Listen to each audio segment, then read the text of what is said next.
You have been uploading videos to your educational YouTube channel and your goal is to make a living off of it someday. And maybe you feel like YouTube is just against you. Well, I'm here today to tell you there's one specific reason for this, and it is not that YouTube is hating you. Because chances are you are doing right now what I did in the beginning as well. You're producing the best videos you can, you're trying to beat the algorithm, but still, the views are not coming in. My name is Dennis, and focusing on the strategies and the tips that I'm sharing on this channel has allowed me to make a living off of a small educational YouTube channel. Without chasing virality, without trying to beat the algorithm, and without getting millions of views. And most importantly, without relying on YouTube ad revenue. And in this video, I will show you exactly what to do to get over this phase of basically getting no views with one extremely simple strategy. So in order to understand this, we first need to figure out how YouTube treats new channels especially, because YouTube does treat new channels and small channels differently from big and established channels. The truth of the matter is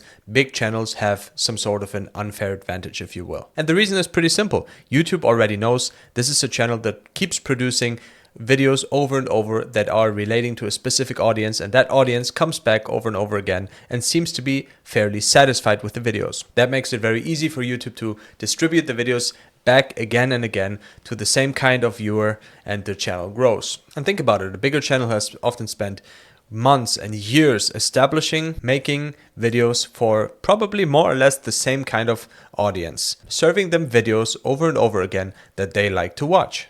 That's how a channel grows. And that's how a channel starts creating continuous and recurring viewership. And YouTube, of course, knows that. And that's why YouTube keeps serving the videos of this channel to the masses. Now, what that means is that you could literally make the exact same video as a big channel that has an established audience, and you can put it on your brand new channel, and most likely it will completely flop. And the reason is just because YouTube does not know who your channel is for. It still needs to find out who is the target group for this channel. Now, in German, we have a saying that illustrates the point I want to make.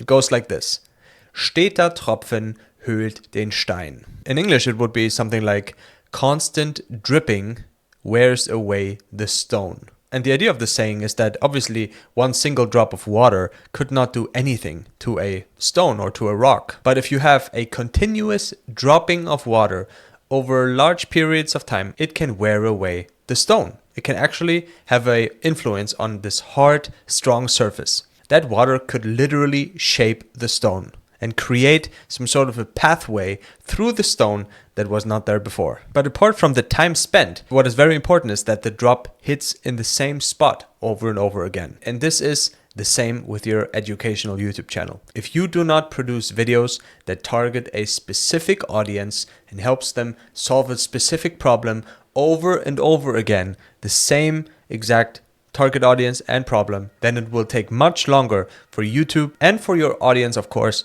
to figure out who is this channel for. What type of problem are you solving?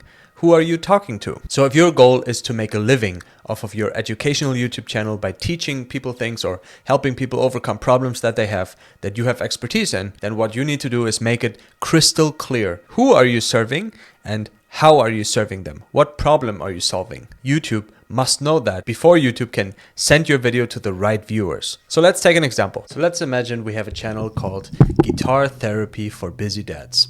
The niche is acoustic guitar education for men 30 to 50 with family and a job. Our monetization potential is high through coaching, online courses, PDF, songbooks, and so forth. Here's what we call the audience alignment breakdown. We have to figure out the target group. Men aged 30 to 50 who used to play the guitar or always wanted to, but now they're busy with work and kids and they feel stuck. Core problem they have: I want to enjoy guitar again, but I don't have time, I'm rusty, and most tutorials are either for total beginners or 18-year-old shredders on YouTube. And the core promise of the channel, this is the problem we help solving.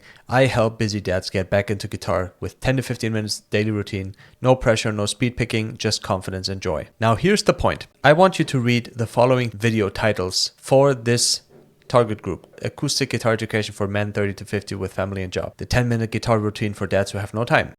Haven't played in years? Start here. Guitar restart routine. How to practice guitar when you only have 15 minutes after work. The dad-friendly way to learn finger picking without frustration. Skip the scales, how to enjoy guitar without getting technical.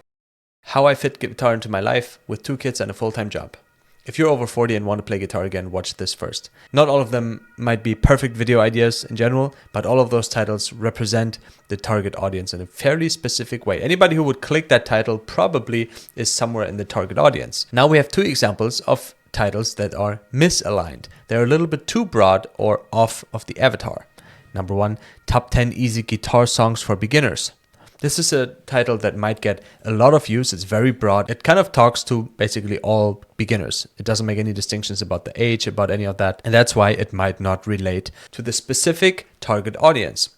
Number 2, How to Build Speed with Alternate Picking Guitar Lesson. In this case, it's a very specific topic. Again, no reference to the actual target group, nothing about the age of the target group, nothing about the common problems that they might have with guitar playing, but instead it's just how to build speed with alternate picking. Again, another simple example. If you have a channel that helps people grow the most amount of tomatoes, you're the perfect tomato gardener, and you help people that have a home garden to grow the best possible tomatoes and lots of them, then don't make a video that's called 10 gardening tips. Make a video that's more along the lines of 10 tips for the best possible tomatoes in your home garden, something like this. There's different ways of talking about a specific topic, and sometimes it feels like we are very zoned in on our topic, but we have to treat every single video as if that's the first entry point of anyone getting in touch with us. Every single video should be completely in line with the whole mission of the channel. And again, I'm talking specifically to educational YouTube channels. Of course, if you have an entertainment channel, if you don't want to make a living on YouTube,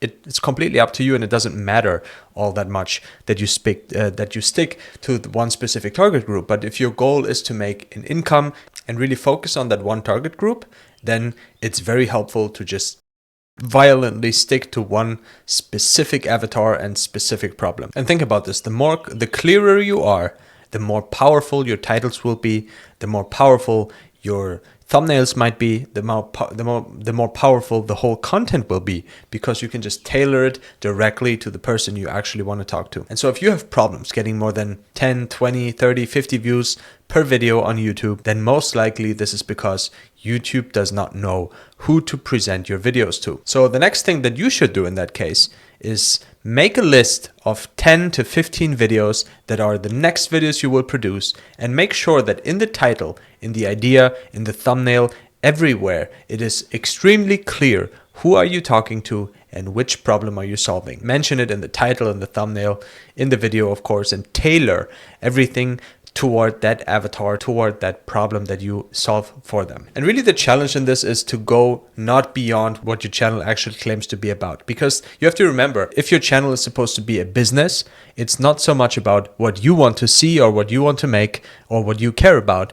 Ultimately, it is what the viewer cares about, what your target audience cares about. And if you do that for long enough, and you generally have a target group that actually exists, and you tackle a problem that actually exists, and your YouTube videos are not completely bad, chances are you will get more views. Now, one big part of this whole process is, of course, not just to come up with titles that are relevant and specific to the target group, but also titles that are incredibly clickable. Titles that are enticing, titles that are making people want to watch your video. So watch this video next, where I teach you exactly how to come up with amazing titles every single time without having to reinvent the wheel or just copy paste someone else's titles. This is perfect for total beginners. And by the way, also in that video, I will give away my secret swipe file of the best titles that I use even on my own channels, that you can perfectly adapt to your niche and your avatar and your problem. So go watch it now.